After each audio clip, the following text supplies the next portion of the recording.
to Ready, Set, EdTech with Lindsay and Jan. I'm Lindsay. I'm Jan. And with us today, we have a special guest that we're super excited about, Miss Anna Jarrett. She is our district lead math teacher. Anna, welcome to the show. I am so excited to be here with y'all today. Thanks for having me, ladies. Welcome, Anna. Yes, today we are going to be talking about Desmos, the interactive, online, face-to-face, you name it, calculator. Anna, will you tell us a little bit about Desmos? I cannot wait to tell you about Desmos. So Desmos has been around a few years. In general, they have online graphing calculators, online scientific calculators, online geometry tools, but even more so now that we've been in the remote learning environment, that it has been wonderful. So many of you are familiar with the calculator aspect of it, and I'll show you some things with that in a little bit, but it has also got classroom activities that are so wonderful for students to be engaging. Their motto is they want students to be engaged and learn to love math. So they get to really experience math, build that conceptual understanding, get to see it in action. They've got awesome, great activities. We're going to be doing one a little bit later with y'all where we are trying to just click as many times as we can to start thinking about getting our own little data collection and look about unit rate. So it's really a wonderful tool to really engage in deep, meaningful mathematics with students. Who knew it had extra activities besides just the calculator? I think a lot of us, Jan, think about it as a calculator tool. So that's great to know that there's some extra activities in there. It's really, we've had, like, I know several of our teachers have been using Desmos for a lot of years, and many of them just use the calculator aspect in the beginning, but especially this year and at the end of last year, where we've had to transition to remote learning, many of them have gotten into these classroom activities, which is really awesome to see and hear what they're seeing about what their students are doing and their experience for the students. It's been really nice to like dive into that part of Desmos this year. And I guess it's a good thing, you know, because they don't have to issue out calculators, right?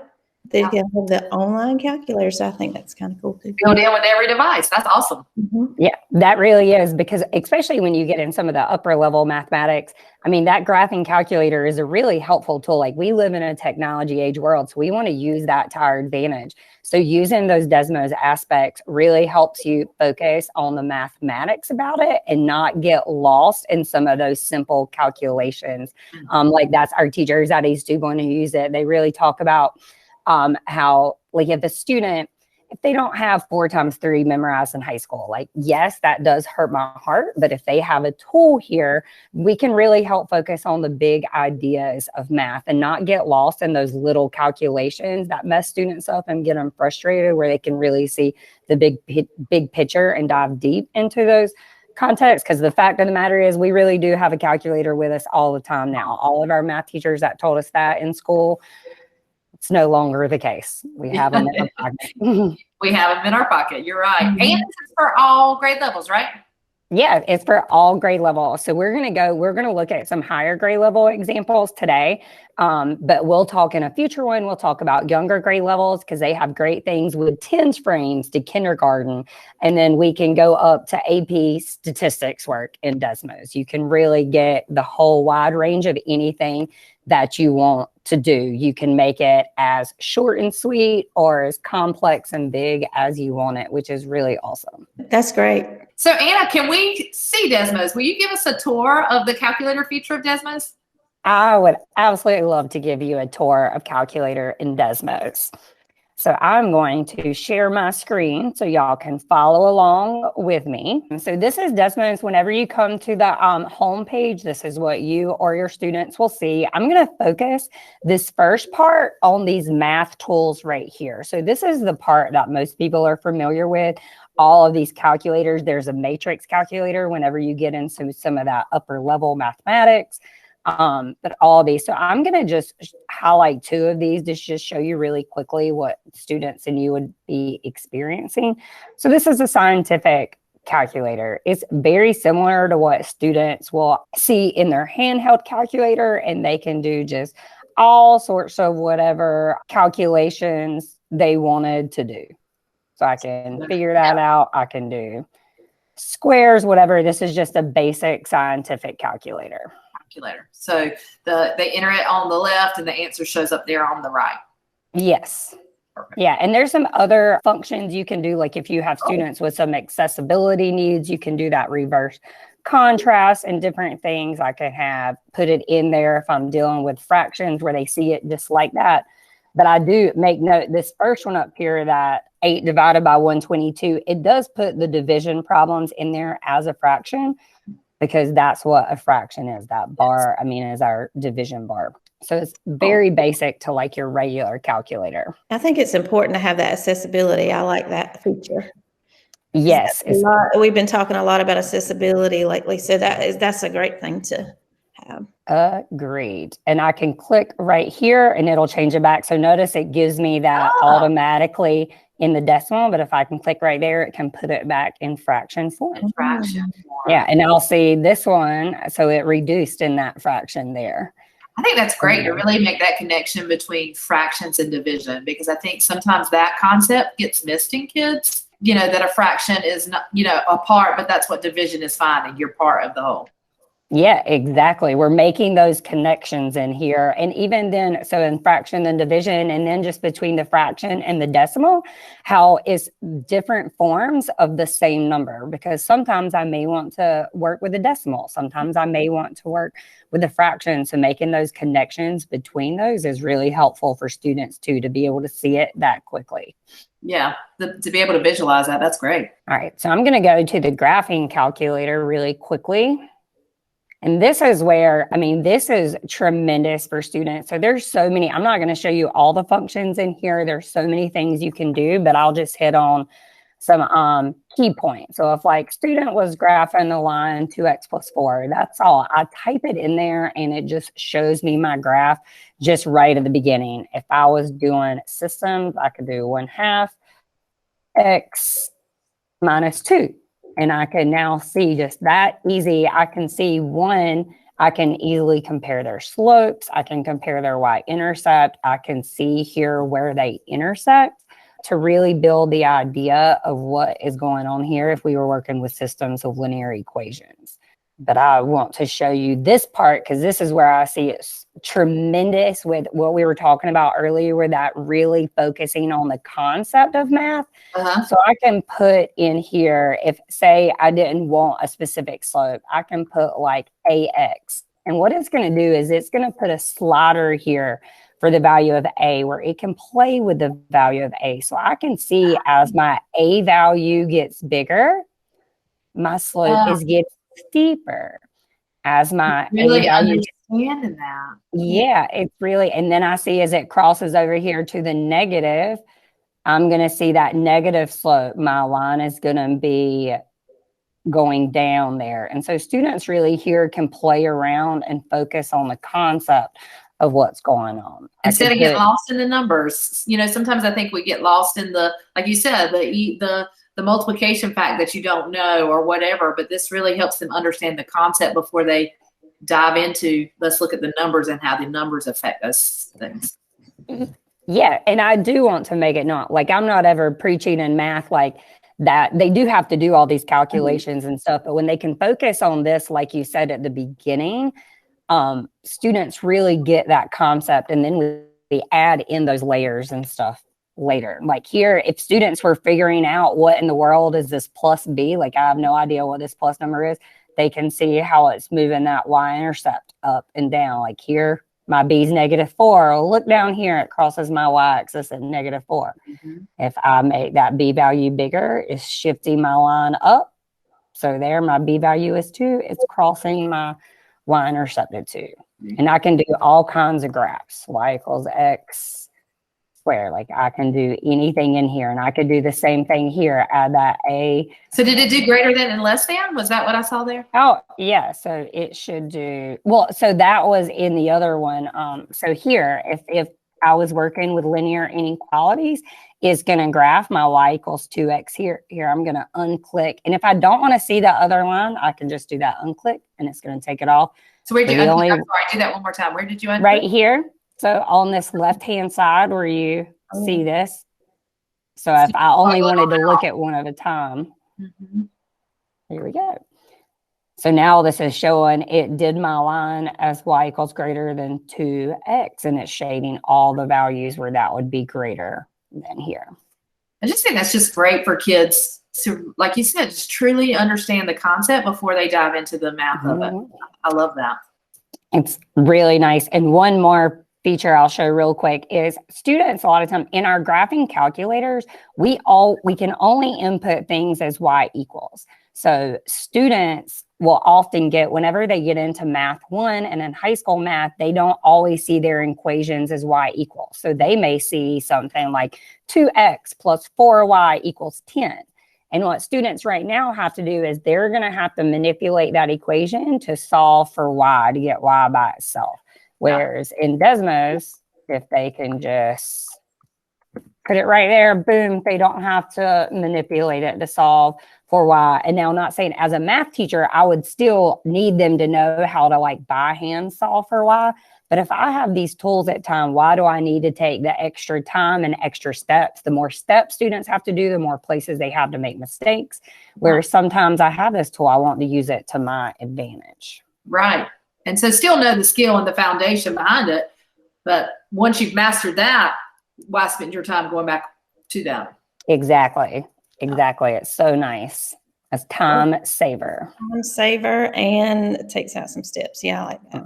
So if you want to look around more to learn more about the calculator, we do have this document right here that we will put it in the notes for this, or you can go to this bit.ly right here, bit.ly.NC, then capital D for Desmos. And I just want to point out a few things on this document that are helpful. And then I'll actually show you what Desmos looks like in Canvas and in Schoolmate.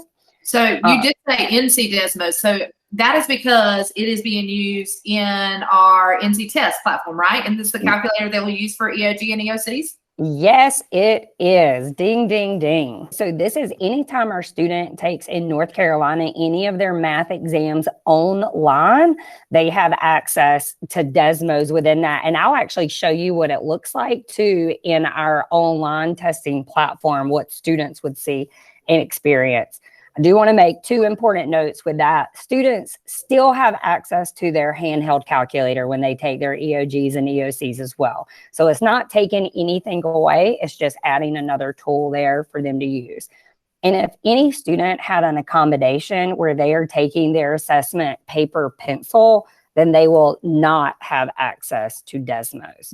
So just want to keep that in your mind. And a teacher, if you're working with some student, while I do think you should still use Desmos in the classroom and that stuff, if you have a student that's going to be taking a paper pencil, you do want to make sure they know how to work the handheld calculator, because that will be what they are using on their assessment. And I think it's good. We just need to know as teachers that we need to teach both platforms. So teach it online and teach it in the handheld, because they're going to be in all of those different environments at some point dealing with those calculator features. You know, sometimes you will have it, sometimes you won't. So teaching them both of those formats is a great way to make sure you're covered, and really teaching them the test taking skills that they will need. You know, we have now moved to all online testing. And so we do need to teach our kids how to use the tools so they'll be prepared, even though they will have that handheld, because we know there's going to be that kid that even if they've never seen it online, is going to use the online tool. So we want to make sure that they know how to use that online tool. And just like y'all probably talk about with some new tools that students are using, sometimes just giving them that time at the beginning to play, click around and just see what's going on before you dive all the way into like actually teaching them to use that tool. Kids are very intuitive and they can figure a lot. I mean, it's actually amazing what they can figure out to do all the time. But I do like to give them some time to just play around and like familiarize, and then we'll slowly like build in, start to teaching them how to use that tool. And sometimes students may be more comfortable with using the handheld than they do the online. I mean, sometimes I know that we've had like the research, we want them to use Google Keep, but they feel more comfortable using note cards. So sometimes students just choose to use, you know, what they feel comfortable with, and it may not be the online calculator. student choice in all aspects of education are great. We want to give them all the tools that would be helpful and that they can use, but we're by no means like forcing them, you must use the Desmos calculator, or you must use your handheld, because we have a variety of tools at our fingertips. So on this document, again, we'll link it and you have this bit.ly to access it. One right here in these beginnings, these are video recordings that NCDPI did in combination with Desmos to show you all about the functionality of that calculator. And they also go into the activities to show you that as well. So if you want to see a lot of specifics about the calculator that will be available in your grade level testing online, then I highly, highly recommend you watch these videos. They are all about like 50 to 60 minutes long, but again, they're recordings. You can pause, play, and they are really, really valuable. Yes, good way to get you familiar with it before you start to introduce it with your kids. I love that. Yes, that's a very important that we play with it ourselves before going straight into it with students. Which on that note too, if any teacher, if you're trying to use any of this, like I'm happy to meet, talk, play around with any of this that you need. ajarrett@dupontschools.net. I'm an email away. So we can use this calculator online, but is there a way to put it in my testing format? You know, like we in North Carolina use Schoolmate for our benchmarking and common assessments. Can we put it in there, or like our Canvas learning management platform?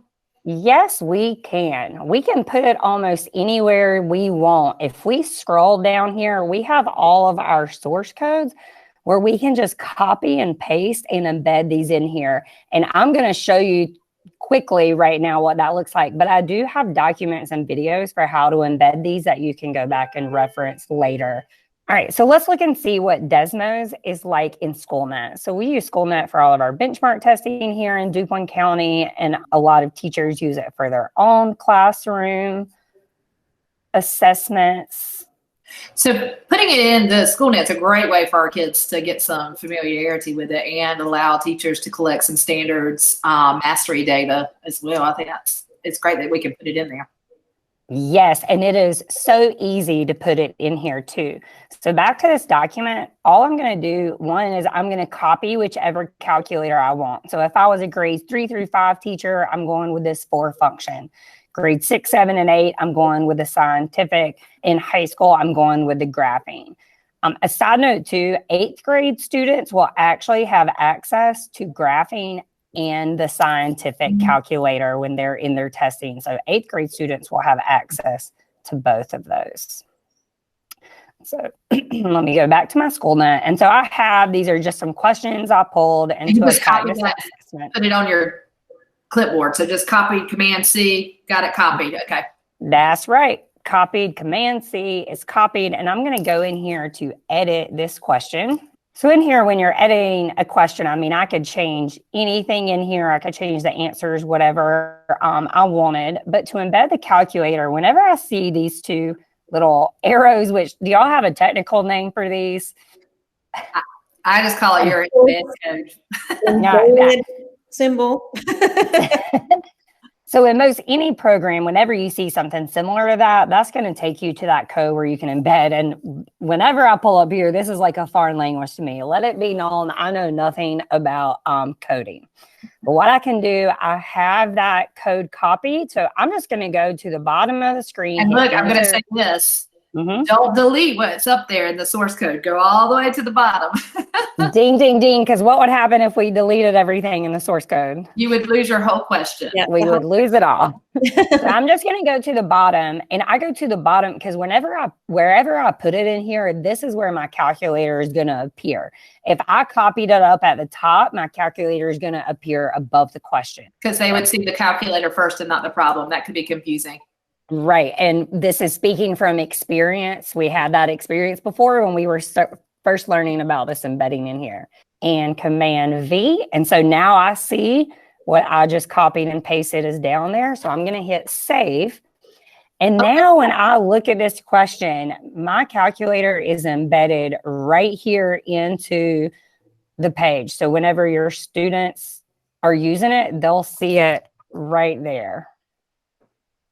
Perfect. And it works just like it did whenever we were working through it earlier.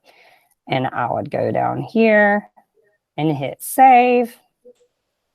And I do always like to do, so I'm going to go back to the testing page, and just anytime I'm making anything in Schoolmate, I do like to do that preview test as a student, just to make sure things are appearing right. And so I can see what the students are seeing on their page. And I strongly recommend that, especially for math teachers. If you have any kids that have the text-to-speech accommodation, you really need to listen to your math test, because not everything reads like it should, and that can be corrected in Schoolnet as well. So always preview and test it out before giving it to your students. Yes, agreed. And so I'm previewing here in this question, and I can see that calculator is just right there in the page, which is very nice for students. I will say one thing in Schoolnet that's going to be different. So I'll show you, because this is one of our testing things that we use in 2.0, but I do want to show you what students will see like when they take their EOG and EOC, because for us, it's embedded into the page. All right, so to see what students would experience Desmos if they were taking their EOG and EOC online, which all of our students this year, DuPont County decided for grades 3 through 12, they're taking all their math exams online. So this is the NC release test that is going to emulate what students would be doing whenever they take their actual EOG or EOC online. So if I'm in a question, and notice one, I'm in section 2, because a lot of our exams have a calculator inactive and an active section. So I'm in the calculator active, and I see this calculator button here. So that's what students are going to see in their testing. They're going to see a calculator icon to hit, whereas in Schoolnet, what it's going to be like, it's going to be embedded there into the question. So it's important that they see both. Now I have a question. So in your Schoolnet, that's the graphing calculator. What if I needed just a basic function calculator instead of the graphing? How would I do that? All right, good question. So I'm going to go in, say I didn't need on this question, like you said, I didn't want the graphing one. I just wanted a basic one.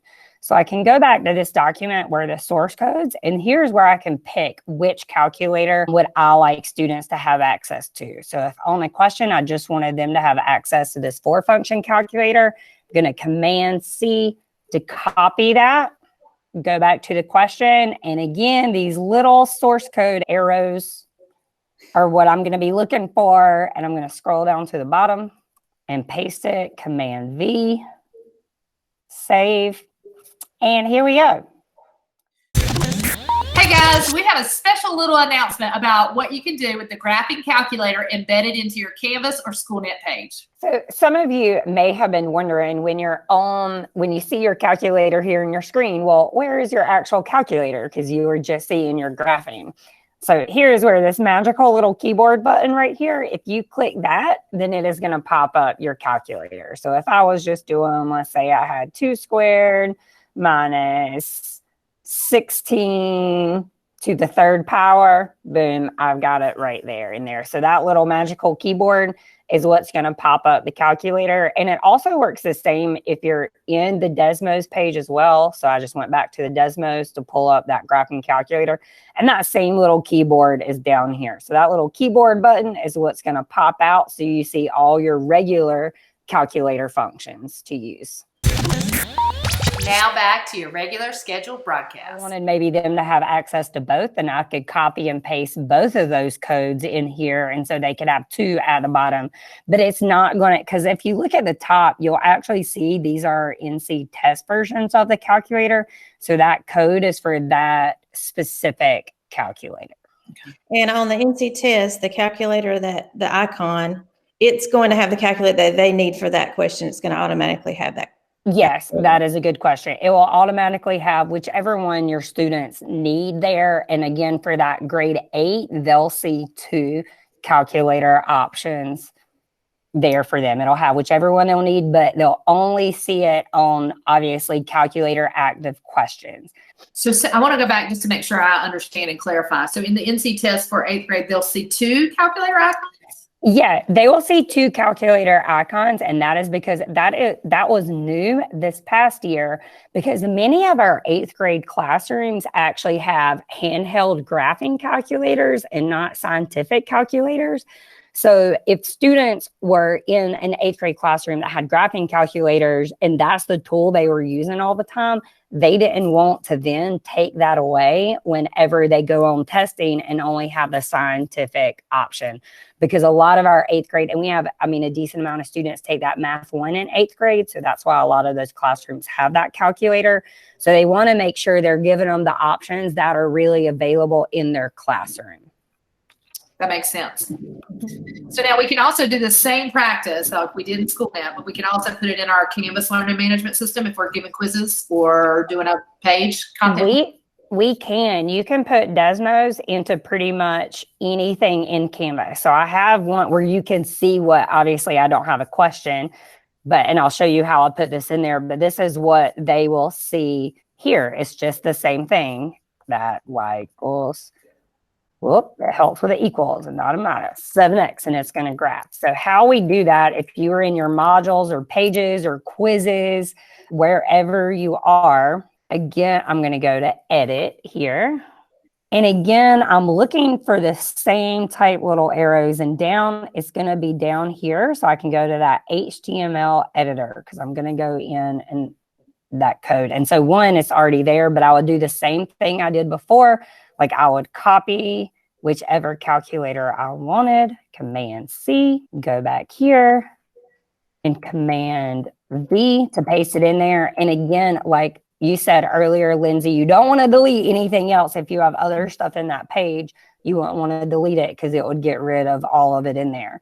But I just pasted, so I already had the graphing one in there, and here I just pasted that 4-function calculator in there. And they're both embedded into the page ready for students to use. I'm going to go back and show one thing really quickly. So I hit back on edit, these wonderful little HTML source code errors.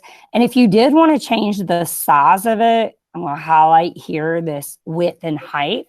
I can play with these numbers here if I wanted to make it bigger or smaller for that screen. We have these numbers set the way they were just because that's how it appeared better in Schoolmate when students were taking it. But if I want to make it bigger, smaller, I can just change these numbers right in there for me. And just to give you some reference on those numbers, those are pixels. And so 100 pixels is approximately equal to about an inch. So you can think about it that way. So, you know, adjust your numbers, you know, based off that, about an inch for every 100 pixels. Look at that. So you're doing math in there right there. I did not I didn't know that at all, but we can do some math. We're thinking about how long I'd want it and what those pixels would need to be. And then it'll be just right there for your students. I can also do this in quizzes, and in new quizzes, you will see, you go back to this one document to just point out in Canvas, if this how-to document and video, that'll work for the regular quizzes. In the new, if you're using new quizzes in Canvas, it looks just a little different, but that is what this document right here is for. When you click on that, we'll show you how to do it in the new quizzes in Canvas. That's awesome. So this is a good stopping point, I think, for us for session 1. We'll follow back up with session 2, where we talk about how do we start using those activities that Anna mentioned at the very beginning in our classroom and in our instruction. So what does it look like for us as a teacher, and how can we use it with our students? So check us out for the next episode where we dive into some Desmos activities. Thank you, Anna, so much for joining us. Thank you. It was a pleasure. I can't wait to be back for episode 2 and dive in, because the activities are my favorite. So I'm really excited. And hopefully we'll get to play around with them too a little bit. So don't miss out on Ready, Set, EdTech.